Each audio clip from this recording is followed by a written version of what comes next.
With all the hype for the Xenoblade 3 story DLC, there's still so many questions that people have for exactly how it's going to work. And while that teaser video that we did get to see back in February was really cool with seeing Alvis and adult Shulk and Rex, there's still so many mysteries surrounding the story DLC, and I feel like this would be the perfect time to really go through the entire Xenoblade timeline and go through all of the events of Xenoblade 1, Xenoblade 2, and Xenoblade 3, and then kind of speculate for where the story DLC for Xenoblade 3 could fall in place.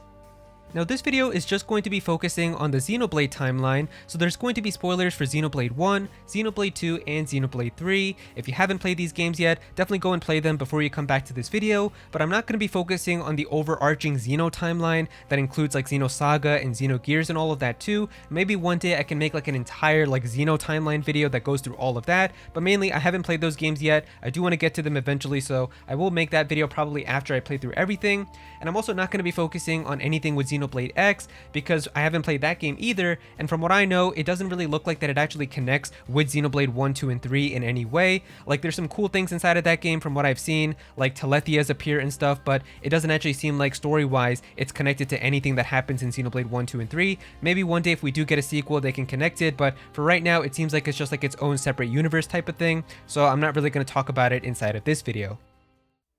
Now going into the Xenoblade timeline, we're going to slowly piece this together bit by bit so it's easier to follow and understand, and the very first thing that we're going to start with is the original timeline. Now this is a timeline that is taking place right now in the universe that we live in, with Earth and everything moving forward, but it eventually gets to a point where we meet this character known as Professor Klaus. Now we learn more about him inside of Xenoblade 2, where he talks about how Professor Klaus was basically this scientist who was beginning to lose faith in mankind. He didn't like the way that humanity was heading, with the way that everything was happening in his current universe, and because of that he searched tirelessly for a solution that could potentially fix this, and one day he found something known as the Conduit. Something that could be a gateway to another world as he calls it. He wanted to use the Conduit, and so with using this and a Trinity processor, he does something known as the Experiment. Now he has his assistant Galea who's also with him inside of the room, and she tries to stop him while doing this experiment but is unable to do so, and he causes this experiment to happen. And because of doing this experiment, it completely destroys his current universe that he lives in right now. And because of that, while it destroys that entire universe, it starts the birth of a new one. And that new universe ends up actually making both Galea and Klaus into two gods inside of that universe, which ends up being Bionis and Mechonis. So this starts the Xenoblade 1 universe, where we basically now have Klaus becoming Zanza inside of Xenoblade 1, and then we have Galea becoming Mainith, two gods that both shape Mechonis and Bionis to how they want, and both of these gods exist in the world together, but eventually we learn about how Zanza was like this evil god who wanted to have the Xenoblade 1 world be in a perpetual cycle of rebirth and destruction. Now what's cool about all of this is that we actually learn inside of Xenoblade 2 is that when this experiment happened, it also gave birth to another universe, and this universe actually starts out being Torna the Golden Country. Now of course it happens even earlier as we learn more about how Klaus becomes like the architect inside of this world, and he decides to kind of form this world together, and even like the remnants of the existing world end up becoming parts inside of this universe, where we actually get like the land of Moritha, which are like the remnants of the existing world before the experiment. And so Torna the Golden Country happens, and we get to the ending of Torna, and that's pretty much where they seal Pyra up, Adam leaves, and pretty much all the events of Torna play out, and after that, we start the main game of Xenoblade Chronicles 2. And you're going to see right here that both of these are parallel to each other with Xenoblade 1, because the cool thing about this is that both of Xenoblade 1 and Xenoblade 2's kind of events are playing out at the exact same time. As Shulk is going through his world, tearing down mechons inside of Xenoblade 1's universe, so is Rex going with Mithra and Pyra and taking down all the stuff inside of Xenoblade 2 inside of Alrest. Now both of these worlds are unaware of each other. Shulk doesn't know anything about Rex while this is all happening, and Rex doesn't know anything about Shulk, but it's really cool how both of them are happening at the exact same time.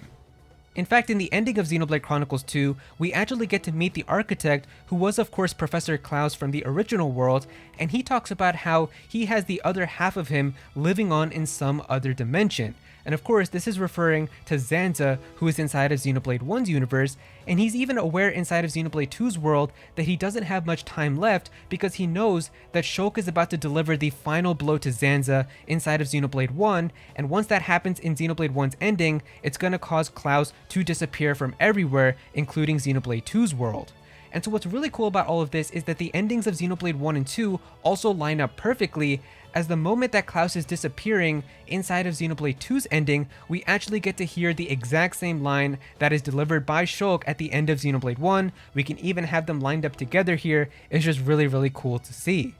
Now, after the endings of Xenoblade 1 and 2, there's only one piece of content that we have for something that exists before Xenoblade 3, and that is Future Connected. Future Connected takes place 2 years after the ending of Xenoblade 1, where Shulk and Melia actually go on a little mini adventure on the Bionis shoulder, where they notice this mysterious orange rift that is appearing, and it's causing like these fog beasts to appear, and they're not really sure what's going on. Eventually, we get to the ending of Future Connected, where Melia is able to seal up the rift and cause everything to be better now, and that pretty much carries on the Xenoblade 1 timeline all the way up until the very start of Xenoblade 3. Now, the Xenoblade 3 intro, when it is starting, is definitely taking place inside of Xenoblade 1's universe. We can even see Alchemath at the start here. We don't know exactly how much time goes on from the ending of Future Connected to the Xenoblade 3 intro, but we do know for a fact that this intro cutscene with Child Noah and Uni and Lanz and Yorin and all of them, this is definitely happening inside of Xenoblade 1's world.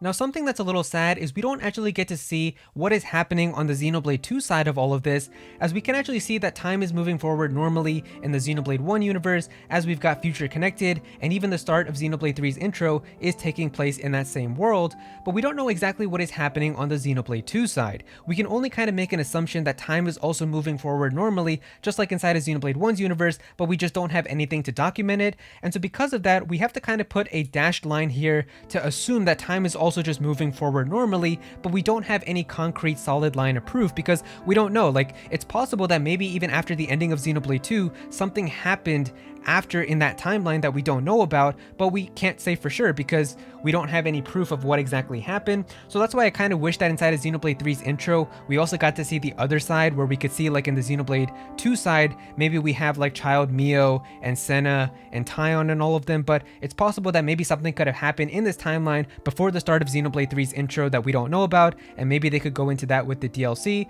So we kind of have to make a dash line to kind of predict here that their timeline is also probably just moving forward normally, but we don't know for sure. Now, from all of this, the Xenoblade 2 world does in fact end up merging with the Xenoblade 1 world, and this happens at the very start of Xenoblade 3's intro, where of course you notice Noah basically seeing this giant planet coming into his world, and this is basically a universe annihilation event that is happening, and it is causing these two worlds to fuse together. And because of that, we actually learn inside of Xenoblade 3 that Melia and Nia both knew of this event and that it was going to happen, and because of that, they used light as a way to be able to communicate with each other even though they were worlds away. And doing that, they basically created a solution for when this was going to happen, because if this actually happened, both of the two worlds would have canceled out and everything would cease to exist. And so they wanted a way to prevent this from happening, and so they created Origin.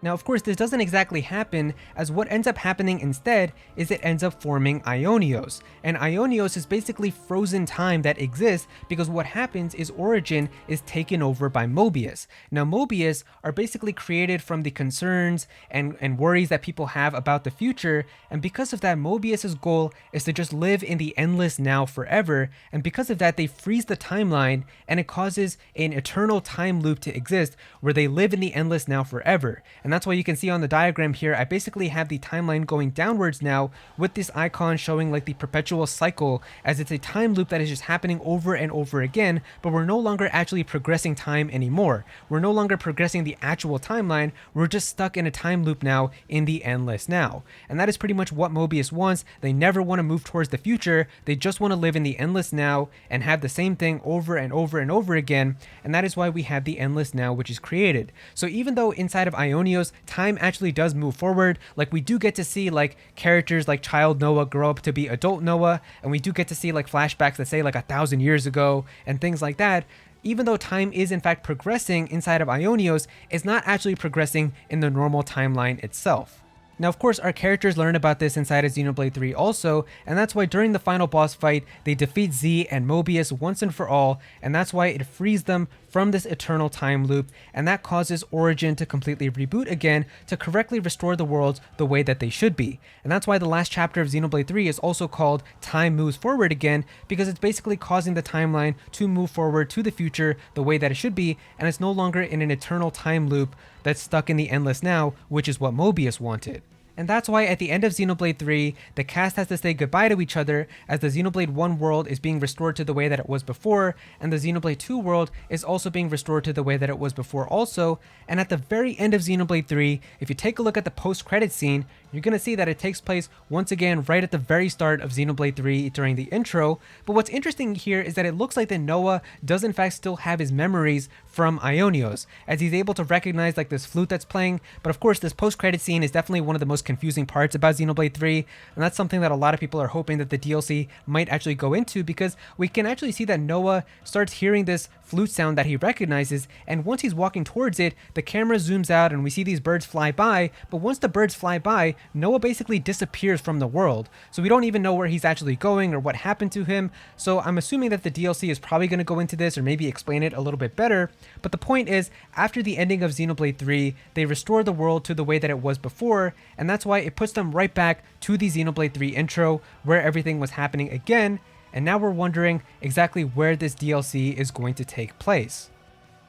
Now, when it comes to the Xenoblade 3 story DLC, a lot of people are still wondering exactly where it's going to take place, as we don't know for sure if it's going to be a prequel or if it's going to be a sequel, but going off of that teaser trailer that they showed us, it seems like it's most likely going to be a prequel, as if we take a look really closely during the parts where they show us the world, we can actually kind of see what looks to be an Agnian base camp, which is already kind of set up, which would kind of imply that Ionios has already kind of formed.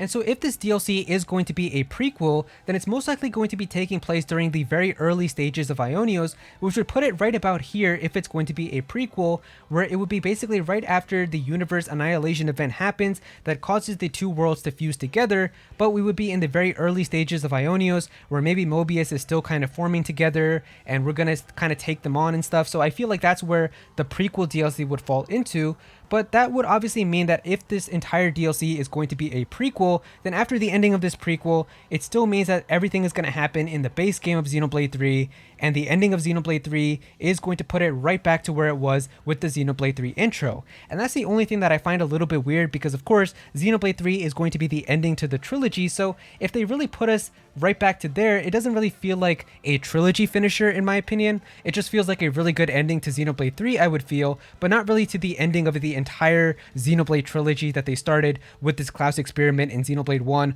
all the way up until now, which is why a lot of people really wanted a sequel out of this Xenoblade story DLC, because that way a sequel could be taking place here. This is what a lot of people would want to see, because this would kind of keep the timeline going even after the Xenoblade 3 intro, and we would get to see what exactly happens after. So this is where a sequel would fall into, where we could see what happens after, where does like the worlds actually get fused correctly? Do we get to see a better way where Noah and Mio and all of them can be together? Do the casts of Xenoblade 1, 2, and 3 all get to be together? That's what a lot of people are really hoping for, and they really wanted to see a sequel do that, so it's possible that maybe this DLC could still have some parts that take place after the ending of Xenoblade 3 towards the very end, but if it's looking like a prequel, then it's probably just going to be the very early stages of Ionios, and I really do hope that at the very end of that story DLC, it does kind of go more into what happens after the ending of Xenoblade 3, because if they just end Xenoblade 3 with kind of how it puts us right back to the intro again, where we see Child, Noah, and Uni, and Lance, and Yorin, and all of them. I don't know, it just feels a little bittersweet in my opinion, and it doesn't really feel like a super satisfying end to this entire trilogy, so I really do hope that they have more stuff that they're going to have after all of this happens.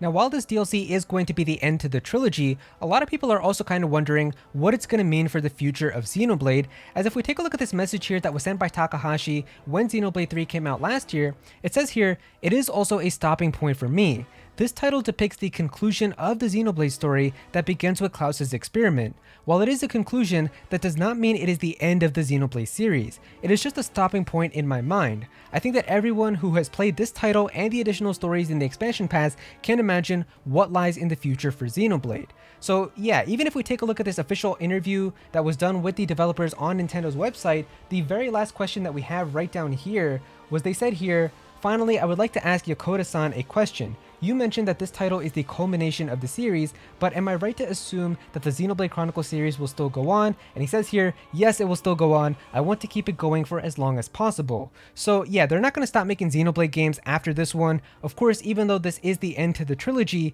the games are getting more popular, more people are playing them, so it would be dumb to kind of just stop making Xenoblade games after this. So because of that, a lot of people are kind of wondering what they're going to do after, because the way that this is kind of phrased, it says here, anybody who has played Xenoblade 3 and also the additional stories with the expansion pass DLC will be able to imagine what lies in the future for Xenoblade. It's kind of worded in a way where it's like after playing the DLC, we're kind of going to have a hint for what they're going to do with Xenoblade in the future. So that does make me a little bit excited. I do kind of wonder what he means by this and what it's going to be like. There's a lot of theories that people have for what they could do with Xenoblade 4, or like if they're going to make more Xenoblade games after. And honestly, the one I feel like makes the most sense is just when they do the experiment, just have more universes that are formed after the experiment that are just unaware of each other. Like, of course, when Klaus does the experiment, we can see right here that it ended up forming the Xenoblade 1 world and then also the Xenoblade 2 world, which did end up being fated to actually meet each other, as we did get the fusion with Ionios. But it could be possible that they could just have other universes that were also created that stemmed from this, that are unaware of Bionis and Mechonis and all rest, but they can still exist alongside them, just being separate from them. And I feel like that could definitely be something where like you could have like this universe that stemmed off, and that could be like Xenoblade 4. They could have this universe stem off and be Xenoblade 5. This one could be Xenoblade 6. And that way they could have 4, 5, and 6 be like its own trilogy, or they could just have that be separate and just have like their own separate stories in there with different characters and different music and all of that, and just have it be like its own thing that's not connected with 1, 2, and 3 at all. I feel like with that, they pretty much would have unlimited potential to just keep making Xenoblade games, kind of like how they pretty much have Ganondorf always coming back in Zelda, and because of that, they can just always keep having more and more Zelda games.